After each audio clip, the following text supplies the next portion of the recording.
بہرحال خندق کے موقع پر صحیح بخاری میں حدیث ہے، نبی علیہ السلام نے جب وہ ابو سفیان اپنا لشکر لے کے واپس چلا گیا، آپ نے یہ پہلے ہی پریڈکشن فرما دی تھی کہ اے مسلمانوں، اب مشرکین عرب تم پر حملہ نہیں کریں گے، ان کی اب طاقت ٹوٹ گئی ہے، اب تم ان کے اوپر چڑھائی کرو گے۔ اور وہی ہوا۔ پھر آپ علیہ السلام نے یہ 5 ہجری میں غزوہ خندق ہوئی، 6 ہجری میں آپ علیہ السلام نے صحابہ، آپ کو اللہ تعالیٰ نے ایک خواب دکھایا، اس خواب کا ذکر بھی قرآن کے اندر موجود ہے اسی صورت میں۔ آپ نے خواب میں دیکھا کہ آپ یعنی عمرے کے لیے تشریف لے گئے ہیں اور آپ کے اصحاب بھی ساتھ ہیں، اور کوئی حلق کروا رہے ہیں، کوئی قصر کروا رہے ہیں، اور نبیوں کا خواب تو وہی الہی ہوتا ہے، جیسا کہ سورہ الصافات میں آیا کہ ابراہیم علیہ السلام نے خواب دیکھا کہ میں اپنے بیٹے کو ذبح کر رہا ہوں، تو انہوں نے اپنے بیٹے سے ڈسکس کیا، تو وہی الہی ہے، یہ نبی کا خواب جو ہے، بخاری مسلم کی حدیث ہے، نبوت کا 46واں حصہ ہے۔ تو آپ نے اپنے صاحب سے کہا کہ یہ مجھے اللہ نے حکم دے دیا اصل میں، اور حکم یہ ہے کہ عمرہ کرنا ہے۔ اچھا، یہ عمرہ ایک یونیک عمرہ تھا جس میں قربانی کا جانور بھی ساتھ لے کے جایا گیا۔ ویسے قربانی کا جانور تو آپ حج قران کے اندر ساتھ لے کے جاتے ہیں، عمرے کے لیے بھی قربانی کا جانور لے کے جایا جا سکتا ہے۔ تو اسلحہ بھی ساتھ لیا، لیکن وہ بند اسلحہ تھا، یہ بھی ڈر تھا نا کہ کوئی حملہ نہ کر دے۔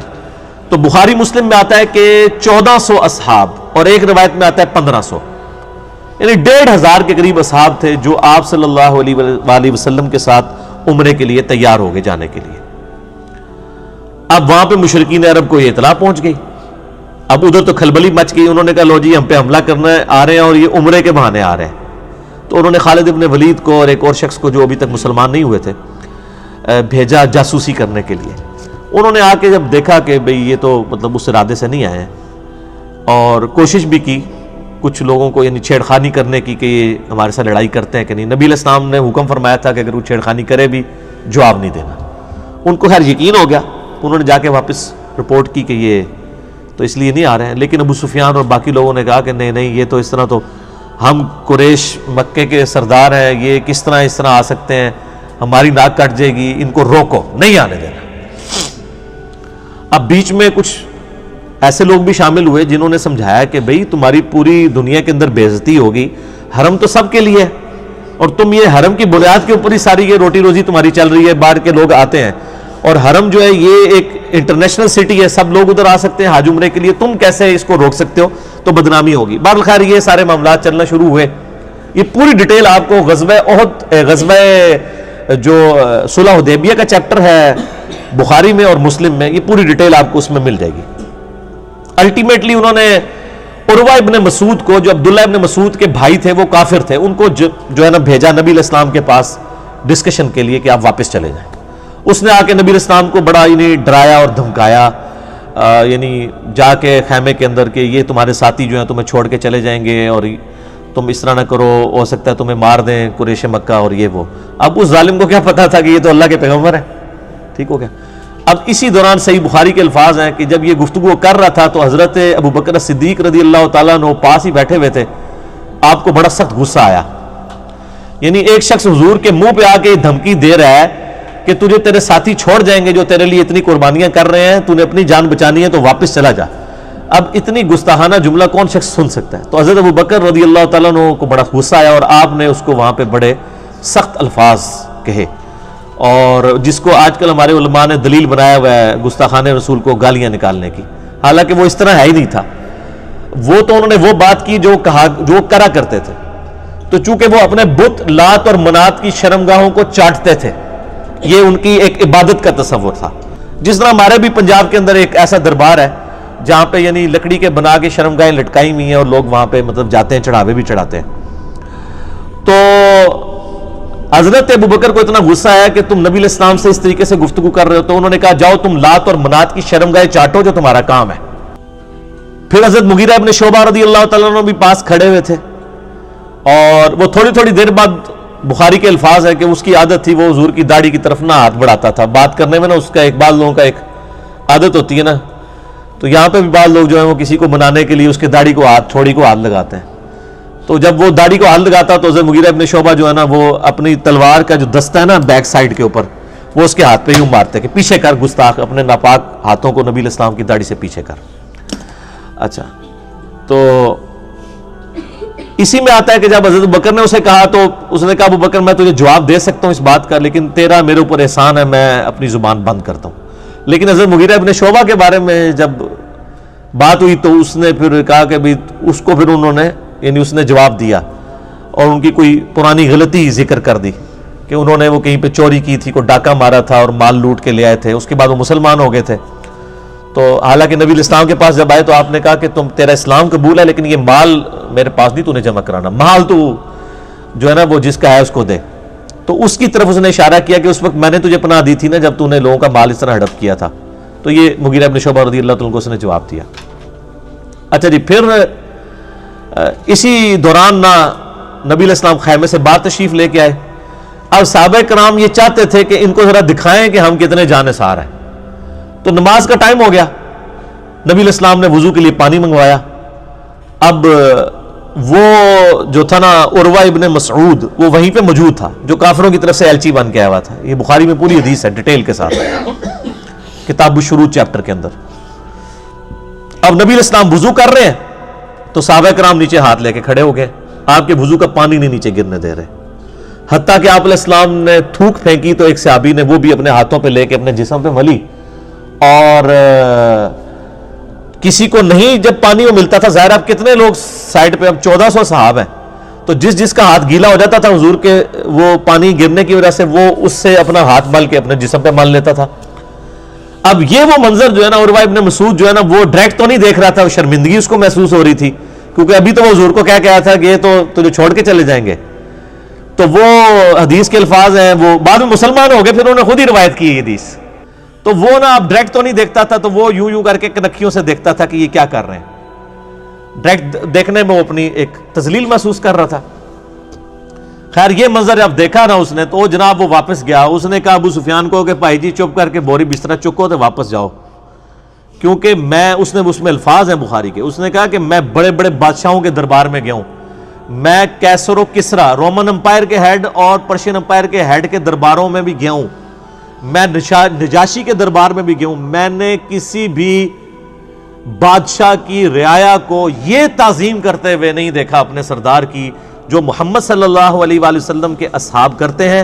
پھر اس نے آگے بیان کیا، اس نے کہا اللہ کی قسم جب وہ وضو کرتے ہیں وہ ان کا پانی نہیں نیچے گرنے دیتے، ان کا تھوک مبارک نہیں نیچے گرنے دیتے، اور اللہ کی قسم میں نے دیکھا کہ جب نبی علیہ السلام گفتگو کرتے ہیں تو وہ اس طریقے سے خاموش ہو جاتے ہیں گویا کہ ان کے سروں پر پرندے بیٹھے ہوئے ہیں، اور آپ کی بس زبان مبارک سے بات نکلنے کی دیر ہوتی ہے تو جھپٹ پڑتے ہیں وہ، اور وضو کا پانی لینے کے لیے وہ اس طرح کی توگو دو کرتے ہیں گویا آپس میں لڑ پڑیں گے. تو انہوں نے کہا یہ اس بندے کو آپ لائٹ نہ لیں تو چپ کر کے ان کے ساتھ معاہدہ کر لیں. اب یہ ان کے لیے بہت بڑی تذلیل تھی کہ معاہدہ کر لیں. معاہدے کا تو مطلب یہ ہے کہ انہوں نے مسلمانوں کو پاور کے طور پہ تسلیم کر لیا. ابھی تک تو وہ 3 دفعہ تو مارنے کے لیے آئے نا، بدر میں، احد میں اور خندق میں. اب وہ پاور تسلیم کریں گے تو تبھی معاہدہ کریں گے. سہیل ابن عمرو کو بھیجا، وہ بھی بعد میں صحابی بن گئے. ان کا بیٹا تھا ابو جندل اور دوسرا بیٹا تھا عبداللہ. سر یہ آپ نے سب کچھ دیکھنا تو عمر سیریز دیکھے. قطر والوں نے 30 اقساط کے اوپر سیدنا عمر فاروق رضی اللہ تعالیٰ کی پوری بایوگرافی فلمائی ہے، ان کو سینٹرڈ کر کے نبی علیہ السلام کی سمجھ لیں سیرت فلما دی ہے ویڈیو میں. تو اس میں یہ ساری کی ساری انہوں نے مناظر جو ہے نا جو کریٹیکل ہیں وہ سارے فلمائے ہوئے ہیں. تو سہیل ابن عمرو آیا تو پھر حضرت ابوبکر نے کہا کہ لگتا ہے اب صلح ہو جائے گی، کیونکہ وہ ذرا سمجھدار آدمی تھا، اور وہی ہوا. اس نے کہا جی آپ ہمارے ساتھ معاہدہ کر لیں. نبی علیہ السلام نے فرمایا ٹھیک ہے. تو کاغذ قلم یعنی اس وقت جو چمڑا تھا اور قلم منگوائی گئی. بخاری شریف میں الفاظ موجود ہیں. نبی علیہ السلام نے یعنی اس میں لکھی ہوئی تھی بسم اللہ الرحمن الرحیم، تو اس نے پہلا اعتراض ہی بسم اللہ کے اوپر کر دیا، کیونکہ مشرکین عرب اللہ تعالیٰ کے لیے رحمان اور رحیم کے لفظ کو نہیں مانتے تھے. اسی لیے وہ سورۃ الکہف میں آتا ہے نا سورہ بنی اسرائیل میں کہ اللہ کو اللہ کہہ کے پکارو یا رحمان کہہ کے، یہ سب اچھے نام اللہ ہی کے ہیں. وہ اللہ نے اصل میں ان کا رد کیا تھا.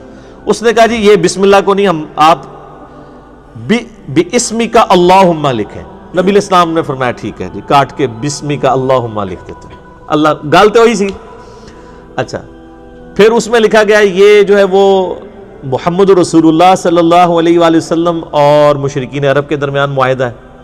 اس نے کہا جی ہم تو آپ کو اللہ کا رسول مانتے ہی نہیں ہیں، اگر رسول مانتے ہوتے تو آپ کے ساتھ لڑائی کرتے ہم. تو آپ اس کو محمد ابن عبداللہ کرتے ہیں۔ سیدنا علی چونکہ آپ کے کاتب تھے تو نبی علیہ السلام نے سیدنا علی سے کہا کہ یہ تم نہ کاٹ کے نا تو محمد ابن عبداللہ کرتے۔ تو سیدنا علی نے قلم پھینک دی، کہا یا رسول اللہ میں تو آپ کا نام نہیں کاٹ سکتا۔ یہ نہیں محبت فرماتے، یعنی فرتے محبت میں تھا۔ نبی علیہ السلام نے بھی اس کو برا نہیں منایا۔ آپ نے فرمایا اچھا یہ قلم مجھے دو، مجھے بتاؤ کہاں لکھا ہوا ہے، تو بتایا گیا یہ لکھا ہے۔ تو آپ نے اپنے مبارک ہاتھوں سے ایسے لکیر پھیری، اور بخاری کے الفاظ ہیں، اس میں میرا کلپ بھی ہے نبی علیہ السلام کی ہینڈ رائٹنگ، کہ آپ علیہ السلام نے اپنے ہاتھوں سے محمد بن عبداللہ لکھا۔ چونکہ آپ لکھنا پڑھنا تو جانتے نہیں تھے، یہ آپ کا معجزہ تھا، تو وہ اس میں الفاظ ہیں حدیث کے کہ آپ کی رائٹنگ اتنی اچھی نہیں تھی، کیونکہ یہ قرآن میں سورہ عنکبوت کی آیت نمبر 51 ہے کہ یہ نبی علیہ السلام کا معجزہ قرآن ہے۔ اس سے پہلے 49 50 میں آتا ہے کہ اگر یہ نبی دائیں ہاتھ سے کچھ لکھ سکتے ہوتے تو کافر کہتے یہ کتاب انہوں نے خود لکھی ہے۔ تو یہ آپ کا معجزہ تھا کہ آپ امی تھے۔ بہرحال معاہدہ لکھا گیا، اس کے اوپر یعنی سگنیچرز بھی ہو گئے۔ اب حضرت عمر کی تسلی نہیں ہو رہی، صحیح بخاری میں حدیث ہے، حضرت عمر آئے، کہا یا رسول اللہ ہم سچے نہیں ہیں؟ بالکل سچے ہیں جی۔ یہ کافر کیا جھوٹے نہیں ہیں؟ کہا جھوٹے ہیں۔ اچھا جی، پھر کہا یا رسول اللہ علیہ وسلم کیا ان کے جو مقتولین ہیں وہ دوزخ میں اور ہمارے مقتولین جنت میں نہیں ہیں؟ فرمایا بالکل۔ تو یا رسول اللہ ہم کیوں پھر ان کے ساتھ دب کے صلح کر رہے ہیں؟ کیونکہ اس میں شرائط 3 شرائط تھی۔ پہلی شرط یہ تھی کہ اگر کوئی کافر مسلمان ہو کے یعنی مدینہ شریف آ جائے تو نبی علیہ السلام پابند ہیں اس کو واپس کرنے کے، لیکن اگر کوئی مسلمان واپس آ گیا مکے تو مشرکین عرب اس کو واپس نہیں کریں گے، یہ دوسری شرط تھی۔ اب یہ تو دب کے صلح کرنے والی بات تھی۔ اور تیسری شرط یہ تھی کہ اس سال آپ عمرہ نہیں کریں گے، ہمارے بھی ناک رہ جائے، آپ واپس چلے جائیں، اگلے سال آ کے آپ عمرہ کر لیں، قضا کر لیں۔ یہ 3 شرائط تھی۔ اب تینوں شرائط بظاہر ان کی فیور کے اندر تھی، بالکل ون سائیڈڈ تھی نا، لیکن اللہ تعالیٰ جب حضرت عمر فاروق نے اعتراض کیا تو حضرت عمر نے نبی علیہ السلام فرمایا کہ مجھے اللہ نے حکم دیا ہے۔ اب نبی جب اللہ کی وحی کے ساتھ کوئی کر رہا ہے اس میں تو کوئی اعتراض نہیں۔ بال حضرت عمر کی تسلی نہیں ہوئی، آپ اس سے خاموشی سے نکل کے جا کے حضرت ابوبکر صدیق رضی اللہ تعالیٰ سے جا کے کہا کہ یہ دیکھیں ایک صلح کر لی۔ تو حضرت ابوبکر نے پھر حضرت عمر کو ڈانٹا اور کہا کہ وہ اللہ کے رسول ہیں، اور حضرت عمر کہتے ہیں مجھے پوری زندگی میں نے بڑا صدقہ اور خیرات کیا ہے، جو اس دن مجھ سے نبی علیہ السلام کے ساتھ مس بیہیو جو کیا، حالانکہ اس میں مس بیہیو کوئی بھی نہیں تھا، لیکن ظاہر ہے کہ وہ جو شریف انسان ہوتا ہے وہ تو سمجھتا ہے کہ نبی کا مرتبہ کیا ہے، وہاں تو آپ آواز بھی اونچی کریں تو اعمال غارت ہو جائیں گے۔ بہرحال یہ 3 شرائط طے پا گئی۔ اب یہ بالکل ون سائیڈڈ شرائط تھی، نبی علیہ السلام نے قبول کر لیا۔ اب بخاری کے الفاظ ہیں، آپ علیہ السلام خیمے سے باہر نکلے اور آپ نے معاہدہ کہا کہ یہ ہو گیا ہے، تو اب اس طرح کرو کہ سب لوگ جو ہے نا یہیں پہ قربانیاں اپنی قربان کر دو۔ ویسے تو قربانی قربان کرنے کے بعد حلق کروانا ہوتا ہے، قربانی ادھر ہی کرو، حرم تک جانے کی ضرورت نہیں، یہیں کر کے اپنا حلق کروا دو، یعنی بال منڈوا دو، اور ساتھ ہی جو ہے وہ احرام بھی کھول دو۔ تو کوئی صحابی بھی نہیں اٹھا اس کے لیے۔ دوسری دفعہ کا، تیسری دفعہ کا، یہ پہلا اور آخری موقع تھا کہ نبی علیہ السلام نے 3 دفعہ صحابہ کو حکم دیا اور کوئی بھی ماننے کے لیے تیار نہیں ہوا، یعنی وہ سارے ہی ناراض تھے اس صلح کے اوپر۔ اب نبی علیہ السلام کی ایک مبارک عادت تھی کہ آپ ہر سفر میں اپنی کوئی نہ کوئی بیوی ساتھ رکھا کرتے تھے، قرآن اندازی کرتے تھے، بخاری میں آتا ہے ایک بیوی کو ساتھ دے جاتے تھے۔ اس سفر میں حضرت ام سلمہ آپ کے ساتھ تھی، وہ خیمے میں بیٹھی ہوئی تھی۔ یہ سب سٹوری نہیں میں پڑھ رہا، یہ میں جتنا کچھ بیان کر رہا ہوں یہ بخاری مسلم میں موجود ہے، ٹھیک ہے جی۔ تو ام سلمہ کے پاس آئے اور کہا کہ یہ تو میری بات ہی نہیں کسی نے مانی، میں نے 3 دفعہ اناؤنسمنٹ کی ہے۔ تو ام سلمہ نے پھر بڑا زبردست مشورہ دیا، انہوں نے کہا کہ آپ ان کو چھوڑ دیں، آپ سب سے پہلے اپنی قربانی خود قربان کریں، اپنا حلق کروائیں اور احرام کھول دیں۔ نبی علیہ السلام باہر نکلے، اپنی قربانی کو قربان کیا، حجام کو بلوایا، سر حلق کروا دیا، احرام کھول دیا۔ اب باقیوں نے جب تمام صحابہ نے دیکھا حضور نے کیا، پہلے ایک اٹھا، پھر دوسرا، پھر تیسرا، کرتے کرتے سب کے سب نے، یعنی اب پیچھے کوئی راہ نہیں۔ عین ممکن ہے کہ صاحب یہ سوچ رہے ہوں کہ کوئی شاید کوئی نیا حکم نازل ہو جائے تو شاید کوئی نہ کوئی ہمیں اجازت مل جائے، کیونکہ صحابہ تو چاہ رہے تھے کہ ہم ان کے ساتھ لڑائی کریں گے اور یہ معاملہ کریں گے۔ اس دوران ایک اہم واقعہ ہوا جو بخاری مسلم دونوں میں موجود ہے کہ حضرت عثمان غنی رضی اللہ تعالیٰ عنہ کو نبی الاسلام نے اپنا سفیر بنا کے مشرکین عرب کے پاس ڈسکشن کے لیے بھیجا. انہوں نے ان کو وہاں پہ قید کر لیا، یعنی محصور کر لیا، واپس نہیں آنے دیا. ان کو بلکہ آفر کی کہ تم عمرہ کر لو، چونکہ وہ حضرت عثمان بھی بنو امیہ سے تھے، ابو سفیان بھی بنو امیہ سے تھا. نبی الاسلام نے بڑی سمجھداری کی کہ ان کے خاندان کا ایک بندہ بھیجا. یہ خطرہ تھا کسی اور کو بھیجتے وہ قتل ہی نہ کر دیں، لیکن خاندان والوں کا خیال کرتے تھے کیونکہ قبائلی سسٹم بڑا سٹرانگ تھا نا، وہ سال 2 کھڑے ہو جاتے تھے امیت میں. تو حضرت عثمان رضی اللہ تعالیٰ عنہ کو انہوں نے قتل تو نہیں کیا، لیکن وہاں پہ معصور کر لیا اور کہا کہ بھی تم کرنا چاہ رہے ہو تو کر لو. انہوں نے کہا میں نبی الاسلام کے بغیر عمرہ نہیں کروں گا، عمرے کو میں نے کیا کرنا ہے، نبی الاسلام ہی ہمارے ساتھ نہیں ہے. تو لیکن پیچھے یہ خبر مشہور ہوگی مسلمانوں میں کہ حضرت عثمان کو شہید کر دیا گیا. اب چونکہ علم غیب والا تو معاملہ بعد میں شروع ہوا ہے، اس زمانے میں تو کوئی نہیں ہوتا تھا. نبی الاسلام تک بھی خبر پہنچی، اللہ نے چونکہ وحی سے نہیں بتایا، آپ حضور کو بھی یہ بات نہیں پتا تھی.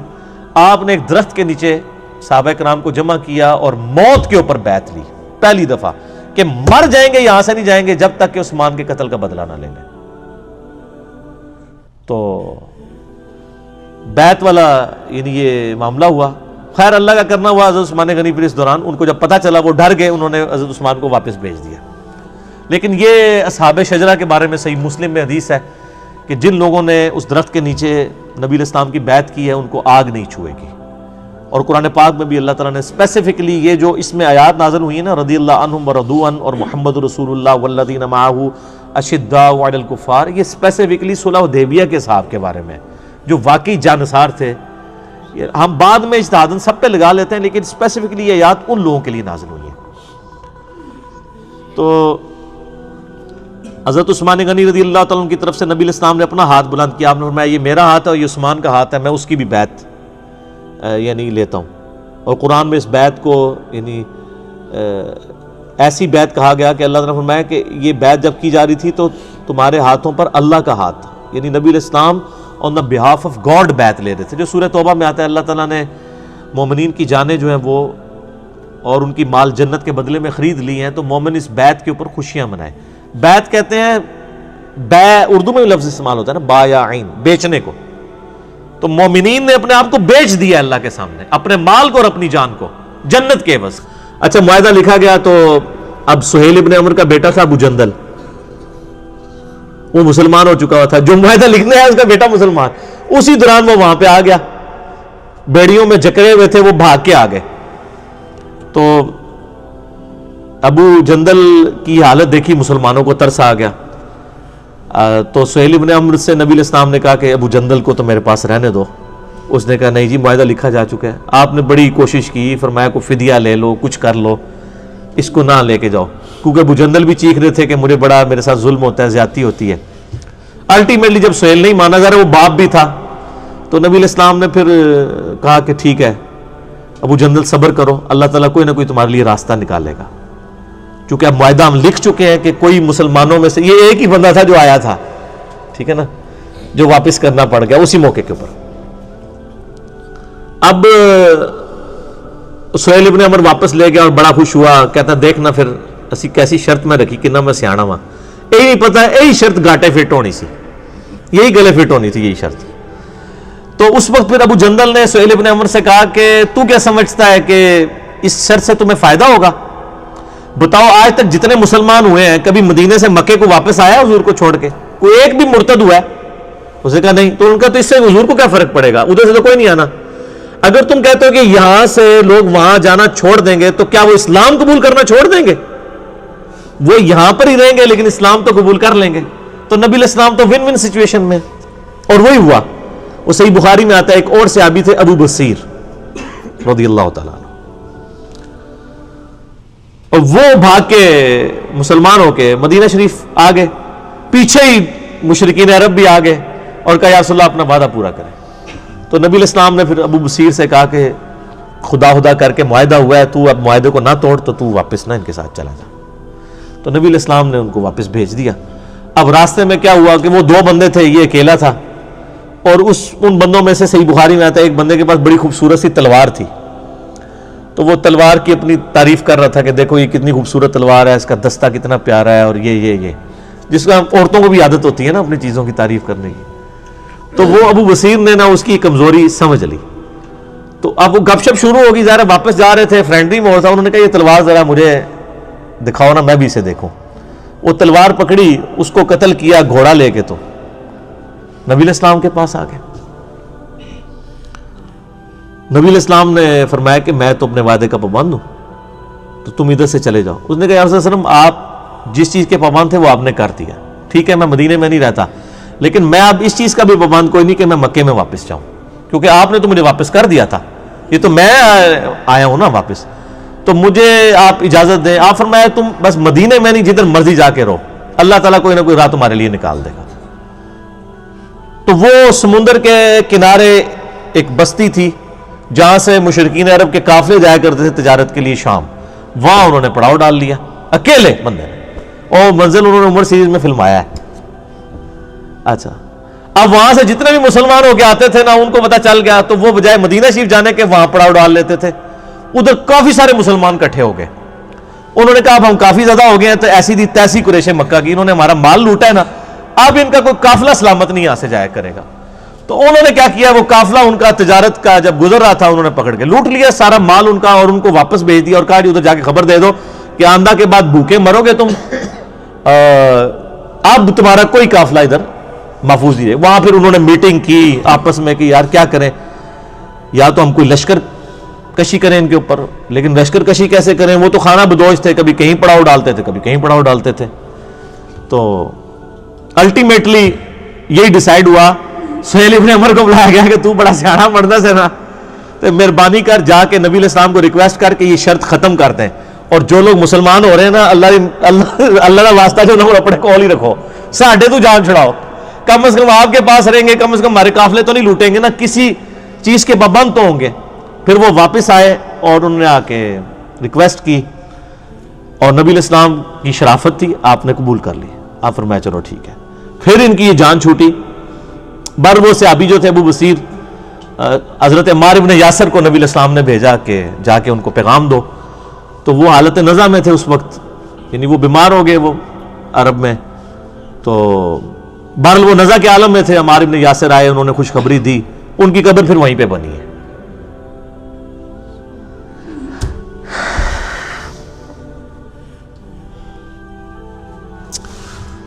ان لوگوں کے نام بھی آج لوگوں کو نہیں پتا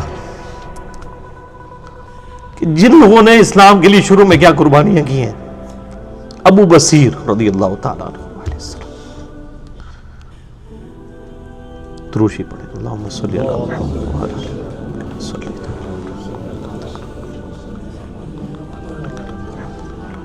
کما بارکت علی ابراہیم وعلی آل ابراہیم انک حمید مجید. تو آپ دیکھیں کس طریقے سے یعنی ان لوگوں نے اپنی طرف سے ہوشیاری کرنے کی کوشش کی. اچھا, جب یہ سب کچھ ہوا, پھر حضرت عمر آئے حضرت ابو بکر کے پاس اور کہا کہ آپ نے سچ کہا تھا, یہ اللہ کے رسول ہے صلی اللہ علیہ وسلم. یعنی میرا وہ ویژن نہیں تھا کہ ہم دب کے صلح کر رہے ہیں, اور یہ صلح جو ہے وہ مسلمانوں کے لیے فتح کی نوید ثابت ہونی ہے.